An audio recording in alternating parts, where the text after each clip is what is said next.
Major funding for Florida Matters comes from the Mosaic Company, a leading producer of fertilizer made from phosphate, a natural resource found in Florida. America's farmers depend on Florida phosphate for their crop nutrition needs. Mosaic, helping America grow. Hi, I'm Irene Mayer. The presidential election of 2008 generated an unprecedented wave of civic engagement. Floridians got involved in the political process, were passionate about political issues, and it showed in voter turnout. But what has become of all that energy? We'll take a look coming up next on Florida Matters.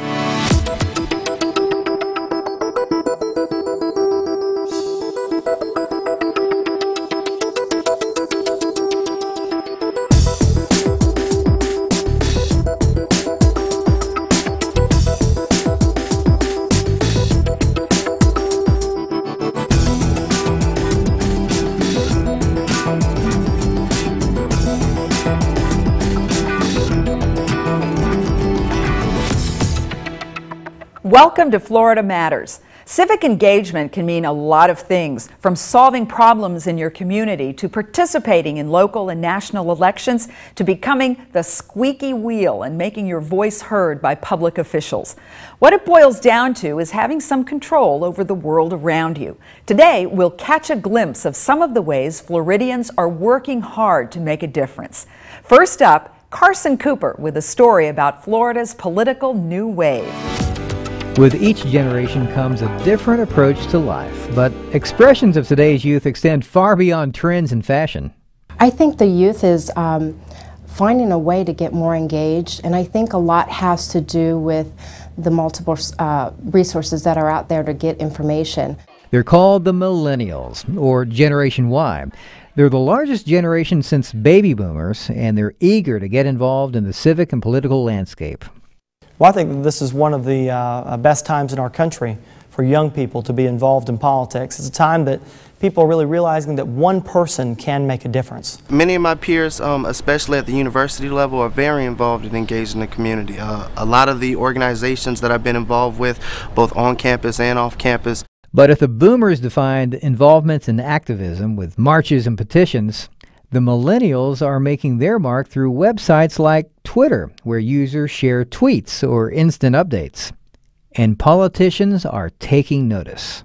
It's important for them to engage younger voters specifically on the web, on social networking, because this is the format that younger voters and younger constituents are more active in. The 2008 election embraced an expanded use of new media and technology. Candidates had pages on social networking sites like Facebook and MySpace. Journalists began Twittering, and average Joes became blog reporters. Candidates who are on Facebook and who understand Facebook and Twitter and text messaging and all these different social networking mediums are going to be more successful candidates. Young people are volunteering and voting at high rates. More than 23 million voters between ages 18 and 35 filled the ballot box last November. It was the largest turnout for that age group since 1972. I think naturally what happened within our nation is that, yeah, we have some folks who kind of picked up or grabbed the baton and said, you know what, I think it's time for me to step up and get involved or be more aware of what's going on around me and have a voice and be active. Hillsborough County Commissioner Kevin Beckner knows all about using technology to campaign on the local level. So many people now are communicating online, they're communicating electronically, and so we were looking to reach people in a new way. Commissioner Beckner used Facebook and video sharing sites like YouTube to get his message out to young people. I don't know if age is so much of it as a willingness to open up your mind to new ideas and to new technologies. And before I got involved with the campaign, I was not involved in things like Facebook. Of course, I did email and was on the web. But I think a lot of it is just being able to open up your mind to new ideas and new concepts. Although technology is helping young people get involved, there can be a downside. We're a generation that's very distracted. We have a lot of things that consume our time and our energy. Not to pick on it too much, but I know some of us spend a lot more time on Facebook than engage in the community. It's just the reality of it. So while young adults may be changing the rules of civic engagement one tweet at a time, the traditional methods still remain tried and true.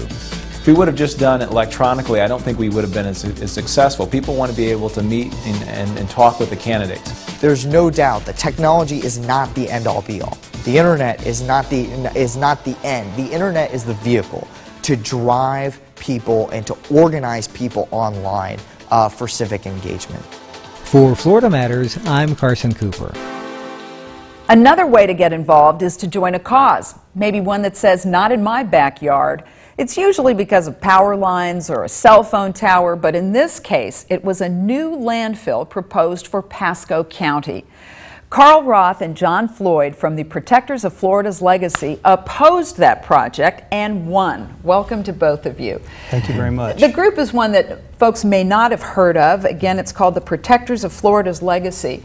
It was organized specifically because of this landfill project. Is that right? That's correct. Basically, a small group of us got together. We met one another. First meeting, we met at one of the members' homes around the dinner table and started talking about what could we do about this. And you heard about the landfill project coming, and John in particular had a real particular reason for opposing the project. Tell us a little bit about that. Yes, ma'am. It was right directly across the road from my business. It would have been a huge landfill essentially across the street, and your business is in growing citrus plants. That's trees. correct. Yes, ma'am. And what kind of an effect could that have Well, had? our biggest concern was the bird issue. We were thinking that, you know, that we may cause us a big issue because the state and federal government has caused us to go inside growing all the little citrus trees, which is for an industry that brings in the state somewhere in the neighborhood of $8 to $10 billion a year and employs about 75,000 people. So we were concerned that it may affect our business in general. And everyone knows when you see a landfill, it attracts birds. Yes, there's a lot correct. of birds, and the concern was that it could they could peck into and break into the covering over the plants that is now required. That's correct. And then the end result could be that the trees wouldn't. You well, couldn't sell them? They would be breach. I mean, it would breach the structure, and the state would come in and quarantine us at that point.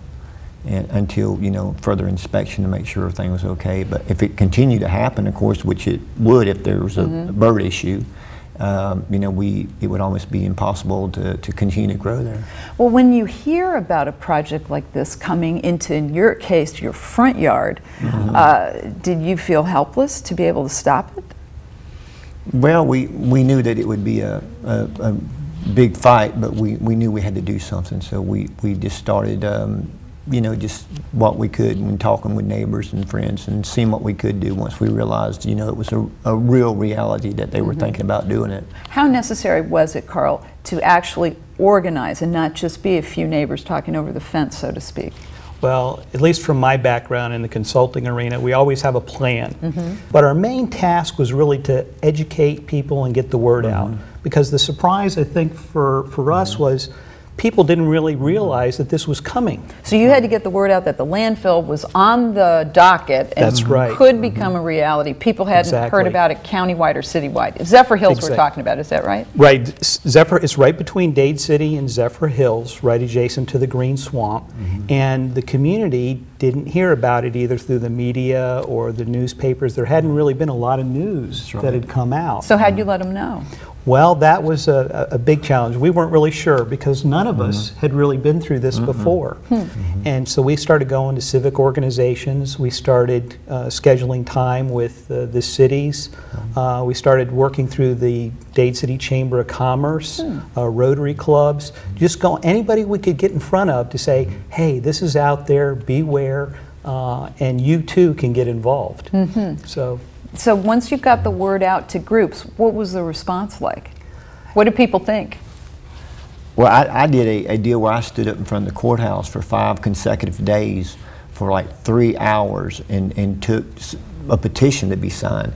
And 95% of the people that went by me signed a petition that they did not want no garbage dump in our community. That's what it essentially would have been. Right. Exactly. And did you have to have a petition with so many signatures to make this happen? We have about 3,500 signatures right now on that petition. And we thought when we go in front of the county, we could say, hey, there's 35 other folks that thought this was not a good idea. 3,500 other people. Exactly, right. Exactly. And did that have any sway? Did it matter? Well, we haven't got to the county process yet. Hopefully the state decision is upheld to deny it, but that was all a long-term preparation because we've been working for 2 years, to get to this point. And I mean, we've had aggressive email campaigns as far as trying to get the word out there. We have a website that we put up to try to get information out through that way. We've spoken multiple times to Pasco County Commission, the cities City nearby. council meetings City also? council The meetings. signs and the banners and, you know, just whatever we could come up with to get the word out. Then what? What Well- happened after that? Well, multiple things, I guess, and we were talking about this a little bit earlier. We were never really sure when we sat in a meeting with 20 of us sitting around the table, somebody would come up with an idea, somebody else would come up with an idea, and we never knew which one was going to really work. But if they made sense, we gave it a try.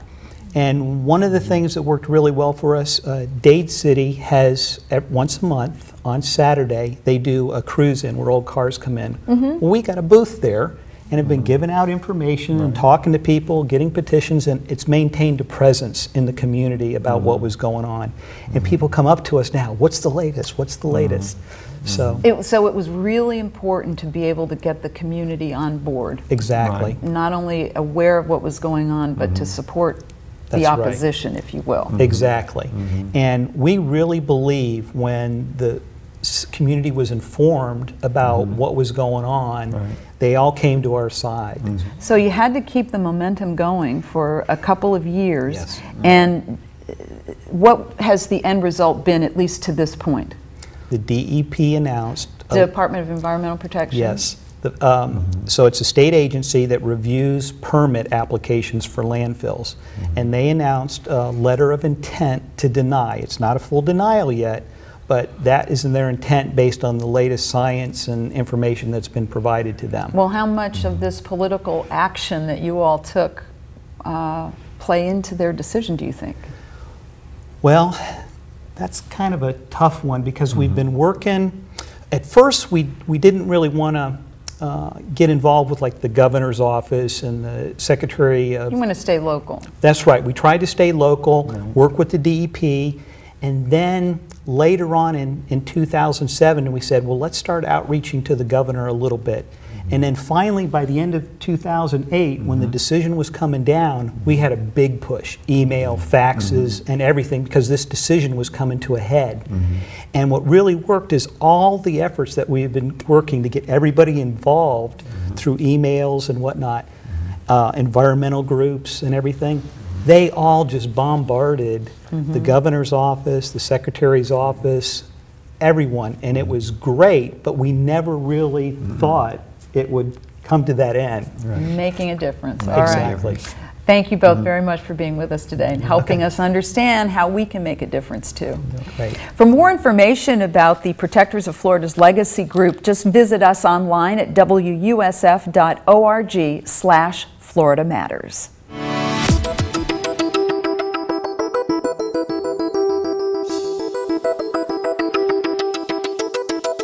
There are many ways to take action when you want to affect change. Here to talk about their own methods are Nikki Benoit of Florida Voices for Animals and Don Brown, sitting next to her, of the NAACP's Florida State Conference. Welcome to both of you. Let's begin by talking about just quickly the history of each group. Why was this particular animal rights group formed? In 1989, Miriam Parham and her mother, Elena Flanagan, created this group to join forces with other compassionate residents in Tampa Bay to speak out for the animals that were otherwise ignored in many daily activities and industries. Now, NAACP has a long history. Give us just the thumbnail sketch, Don. Well, in 1909, the organization was formed. There were approximately 60 individuals who came together, whites, blacks, Jews, to get the word out about all of the atrocities that were facing blacks at that time. Basically, lynching was really why it was formed. As the years passed, we took on other forms of discriminatory practices that we currently have today, and our thrust is still there. We are in our 100th year. This is our centennial, and if things don't change, we'll be around another 100. Right, that sounds like it. Now, and as far as civic engagement goes, people getting involved in community groups to further a cause, in the case of this animal rights group that you represent, that is real specific. You are very specific about what your goal is and what your mission is. How do you connect with people to get them involved in that particular mission? Particularly, we have a vast online network at meetup.com. You go to Tampa Animal Rights, and many people will find us. Many people realize the atrocities our animal friends face and will seek out other groups to find out how they can help end this. A lot of people see the cruelty and don't know where to go with it. So we've created an umbrella of sorts to bring in everyone concerned with wildlife conservation needs, with companion animal issues, with puppy mills and shelters, and animals raised for food, the most horrific form of animal cruelty. They will seek us out, but also we'll attend events. We'll set up information tables at environment events and companion animal events or religious events to draw in and make it a conversation piece. We offer compassionate resources to make changes, so that in and of itself will bridge the gap between those that have thought about the issues. You know, I'm thinking animal cruelty is in the animal food industry and I don't know what to do about it. We give them resources to make that change. A lot of it demonstrations. We are out in front of store fronts if we learn that they have.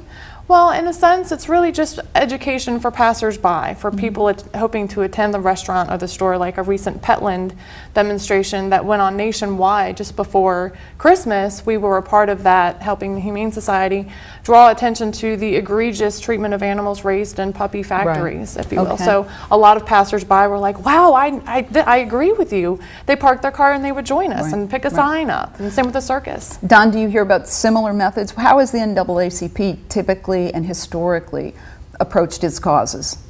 Basically what we do, we approach legislatures first. We try to remedy things by way of the court. You want to get to government? We want to get the government involved because as it pertains to blacks, most everything that has happened to us in this country has been legislated. Right. And so we have to overturn some of the laws that have unjustly dealt with us.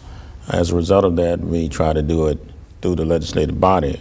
Other ways that we approach it, we get other organizations that have similar issues that see like minds with our organization. We coalesce with them, and when you have numbers, more people listen, your legislators looking at all of their constituency out there, and they get a little concerned and they're more apt to take the necessary action to cure the issue. And contacting people and getting them involved and getting them to participate and join the NAACP. Is there a particular method that works? Basically, we go through the churches, we send out mailers, we contact other organizations and ask them to solicit memberships for us. So any means necessary to garner those memberships, that's what we do. And wanted to be perfectly clear, we are the National Association for the Advancement of Colored People, and all of us are colored, so we represent everyone. Everyone. All right.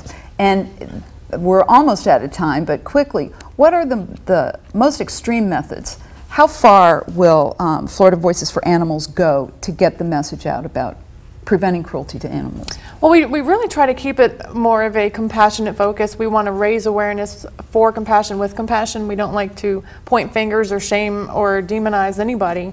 We're really tapping into the innate compassion that people typically have. So we'll show video footage of behind the scenes actual coverage of animal cruelties, either in puppy mills or in animal, where they raise animals for foods and confined animal feeding operations.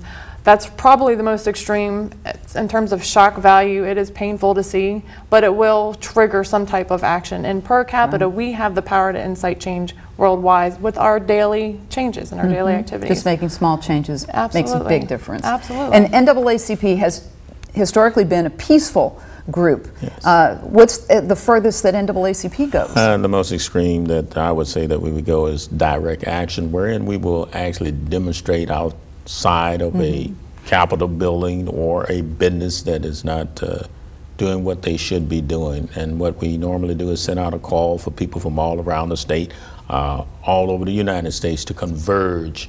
How does that work?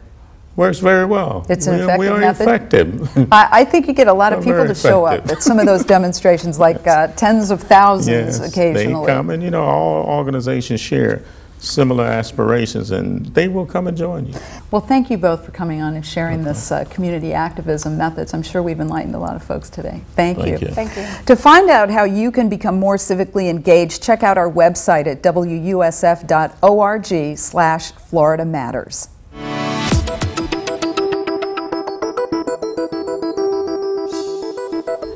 For some Floridians, civic engagement is less about talking about the problem and more about doing something to solve it.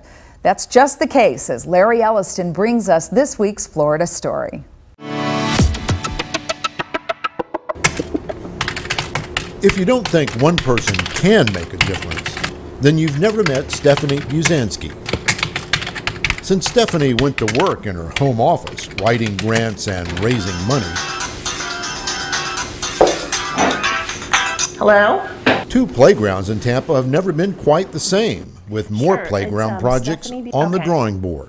You know, I'm thinking CVS Pharmacy has been a major supporter in the past, and they gave us 2, you know, sizable grants for Freedom Playground and for Imagining Possibilities. First inspired by her daughter, Sarah, who was diagnosed with cerebral palsy in 2001, Stephanie Buzansky saw a problem in need of a solution.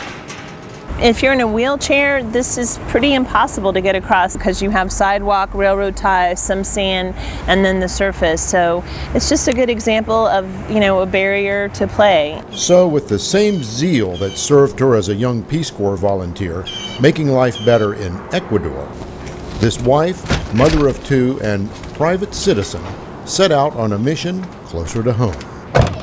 Stephanie's dream, a playground where kids of all abilities could play together.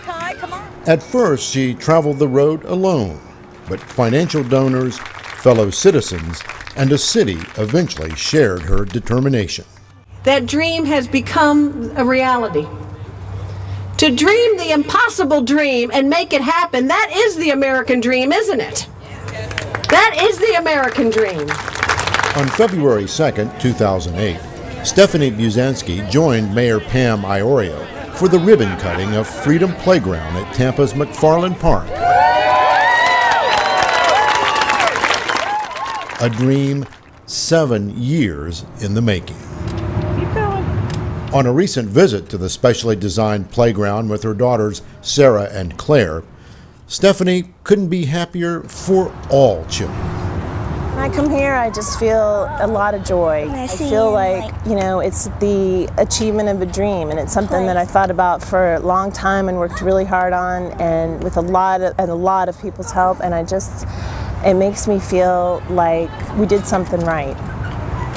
I think Sarah just feels free. She feels part of the community, part of the park. She feels welcome. For her, I think it's, you know, Freedom Playground. That's what it means, just free. I was playing the drums and I was going down the line. If you doubt Stephanie's role in Freedom Playground, City Planner Tom Johnston says she saw a need the city didn't see. Stephanie, it's 98% Stephanie. With her vision and her getting the designer on board, it really got the project going and made it happen. Stephanie also raised 1/2 of the $1 million needed to build what is now Tampa's most popular playground. I think my time in the Peace Corps has helped me in a lot of ways in my life. I think just kind of not being afraid to approach people in a community and ask for support. You know, having an idea that you can make a difference, but also realizing that you can make a difference. A small difference is just as important as a big difference. For 7-year-old Artisha Pride, a second project spearheaded by Buzansky's Freedom Playground Foundation has made all the difference in the world. At Imagining Possibilities Playground, Artisha is just another youngster at Grady Elementary having fun. I like places around people. I like to play over there and there there is there on the music things and all around it. With its rubber flooring, wide ramps, and special equipment, this playground is the first of its kind at a Hillsborough County school. Assistant Principal Christine Dosel owes it all to Stephanie Buzansky. She's a hero to all of us, and especially to the children. You can see how much they enjoy the playground. It's fabulous. And you know, sometimes it takes one person to really make things happen. And she was the one that instigated it, and then the teachers, the faculty, the staff, the school district, all jumped on board, and we made it all happen together. What I always wanted for Sarah and for other kids was I want other kids to get to know them as a kid, not this is the kid in the wheelchair, this is the kid with autism. It's just this is a child that likes to read like I do, or this is a child that likes to play on the swings like I do. And just think, all of this, all that Stephanie Buzansky has accomplished, started with a single $5 donation. The $5 donation Mary Watson gave her friend years ago for nothing more than an idea called Freedom Playground was the push Stephanie needed. I didn't have but $5, and I gave it to her, and I told her, I said, you take this $5 and you go and start your dream. I'm tired of you sitting here talking about what you want to do. God said if you make one step, he'll make two, Stephanie. Get up, get busy, and she did. You know, she made a blessing not only for Sarah and Claire, she made a blessing for a whole world of children. Great story, Larry. You know, there's a funny story, Irene, about that $5 donation from Mary Watson. Stephanie got the $5, came home with it, and realized, oh my gosh, I'm really going to have to do this now because somebody actually gave me some money. Aww. She put it in a drawer and looked at it for a couple of times over a period of weeks and asked the question, do I really want to do this? Can I do this? It was her inspiration. It was, and of course the answer was yes and yes. And we're a better community because of it. Oh, absolutely. Thanks, Larry. And thank you for letting us share just a few ways that Floridians are staying involved in our communities. For more, log on to WUSF.org/Florida Matters. And remember, you too can make a difference. I'm Irene Mayer. See you next time on Florida Matters.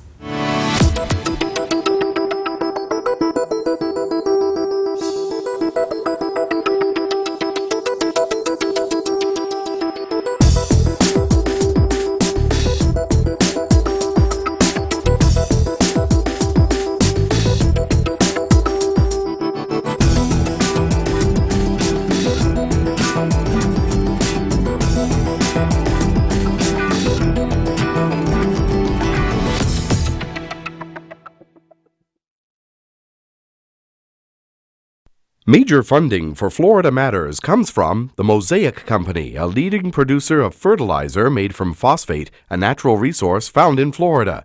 America's farmers depend on Florida phosphate for their crop nutrition needs. Mosaic, helping America grow.